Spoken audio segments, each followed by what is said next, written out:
I'll just move on. I think this particular slide, it is very specifically, I have mentioned three categories. One is workmen, another one is managers, and the third one is the contract workers or the contract labor, right? So whether the act, I think on the left hand side, you can see the list of legislation. It is not an exhaustive list, right? Just illustrative. For these legislations, whether these categories of people,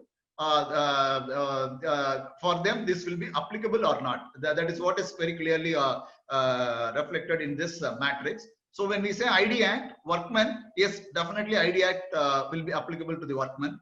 But again, provisions of the ID Act will not be applicable to the managers, right? Very clearly, the definition of the term workmen under ID Act does not include managers. So that will not be applicable. Similarly, contract workers. Contract workers are also not included under the definition of the term workmen under ID Act. So it will not be applicable. But one dispute which can be raised by the contract labor is they can question that they are not at all contract labor. They are engaged in the guise of a contract labor, but as a matter of fact, they could claim that they are all permanent employees of the that dispute alone they can raise, right? Otherwise, it is not possible, and it is very clear the definition also does not include the contract workers under the Industrial Disputes Act. Similarly, with respect to standing orders for regular workmen, yes, it will be applicable. For managers, it will not be applicable. The definition is same under the Standing Orders Act as that of the Industrial Dispute Act. Similarly, the contract labor, they will not fall under the definition of the term under as defined under the standing orders.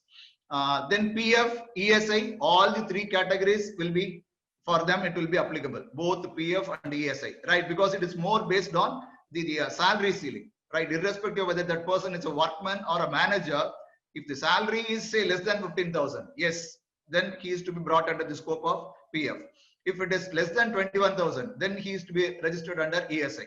So and it does not distinguish between regular workers and contract workers. So the contract workers would also get included here, right? And as far as bonus is concerned, yes, for workmen and managers it will be applicable, but for contract labor, no, it will not be applicable, right? So for employee, the term employee as defined in the Payment of Bonus Act will not include contract labor, right?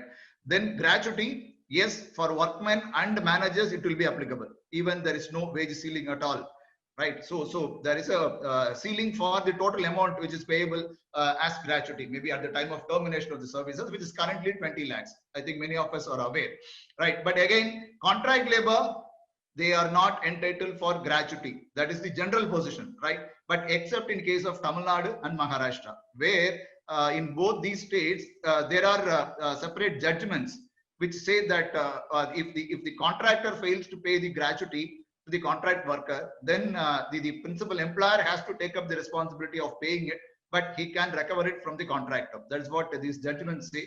So except for these two states, right? Otherwise, for gratuity also, the principal employer will not have any liability. And as far as Factories Act is concerned, workmen, yes, they are completely covered under the scope of the Act.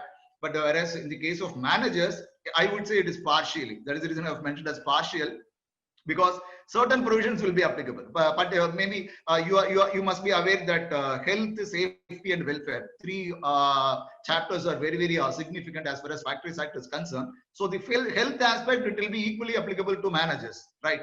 But whereas the chapter 6, which talks about the working hours, it may not be applicable to the managers or the supervisors.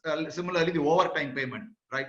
So for overtime payment, the managers and supervisors are those who are drawing more than 24,000 as monthly salary. They are clearly excluded.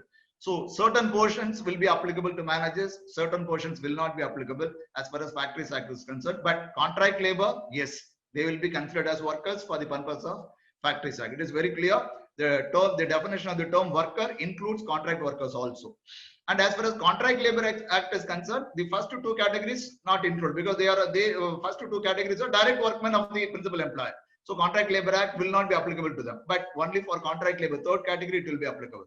And in case of maternity benefit and Sexual Harassment Act, I think that will be applicable to all, whether it is workman or a manager or a contract labor, right? For all the three categories, it will be applicable. So it is just a quick matrix to understand whether these categories of people will be entitled or will come under the purview of these legislations or not, right?